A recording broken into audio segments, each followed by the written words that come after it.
Are you stuck at home looking for a way to keep yourself in shape while all the gyms are closed? Well then you're in the right place, because today I have a workout for you that you can do at home with nothing but some light dumbbells.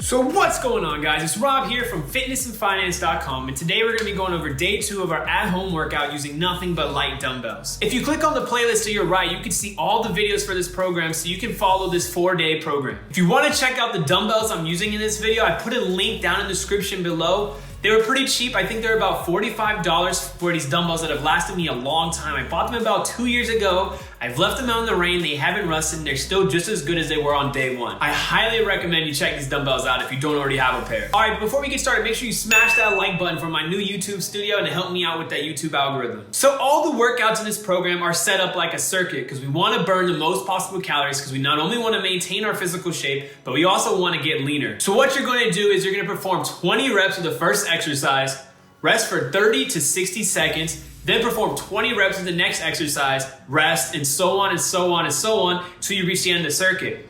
Try to aim for 3 to 5 rounds of this circuit, and I guarantee you at the end of that you'll be drenched in sweat and you won't be able to do anymore.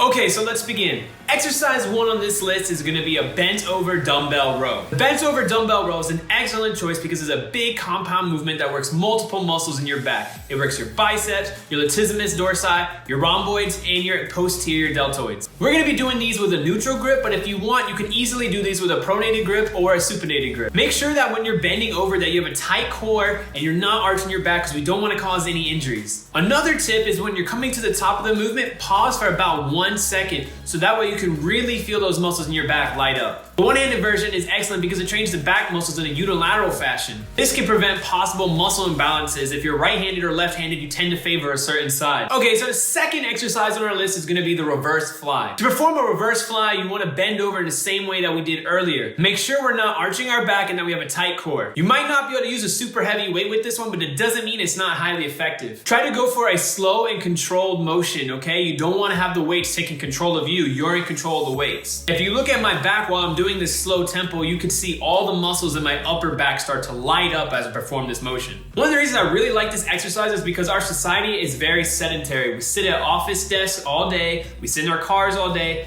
and as a result, our shoulders start to round forward. This is something called upper cross syndrome, and you can easily fix that by strengthening the posterior deltoid, which will pull your shoulder blades back and help you open that chest up again. All right, next up on our list is gonna be shrugs. Shrugs are a great choice for targeting the upper trapezius muscles. If you've ever come back from the grocery store and you try to take all the bags in one trip, that's your trapezius muscle that's holding your shoulder girdle up so you're able to carry all those bags. I mean, let's be honest, that's the whole entire reason I work out, so I only have to make one trip when I'm coming back from the grocery store. Okay, so next up on our list is gonna be an exercise called the hammer curl. Most of you guys are familiar with this variation of the bicep curl. The reason why I like hammer curls so much is because not only do they target the biceps brachii, but they target an often forgotten about muscle called the brachialis. The brachialis actually runs underneath the bicep brachii, and it really adds a lot of mass to your arm. Your brachialis isn't the only one getting a lot of work in this exercise. Your forearm muscles are also getting a huge amount of the load during this exercise. Make sure to keep your elbows tucked in at your side and don't let them come out forward. We don't want to put any of our shoulder or back or any hip swaying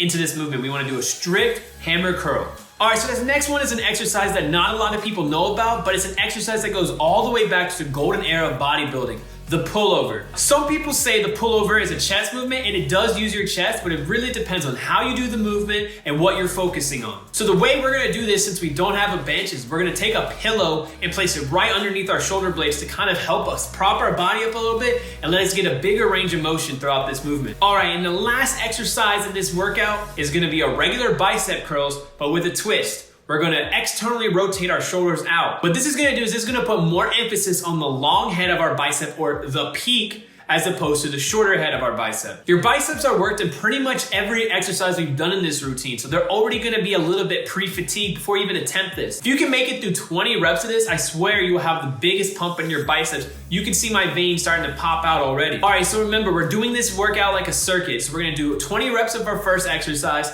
Then we're gonna rest for 30 to 60 seconds. Then we're gonna do 20 reps to the next exercise and move on and on and on until we're at the end of the circuit. The shorter your rest times are, the higher your heart rate is gonna be. And the higher your heart rate gets, the more calories you're gonna burn. And we both know the more calories you burn, the better in shape you look. All right, that's all I got for today. If you really enjoyed this video, you could really help me out by hitting that fitness and finance icon in the bottom right corner of your screen and subscribing to my channel. All right, y'all, I'm out. Peace.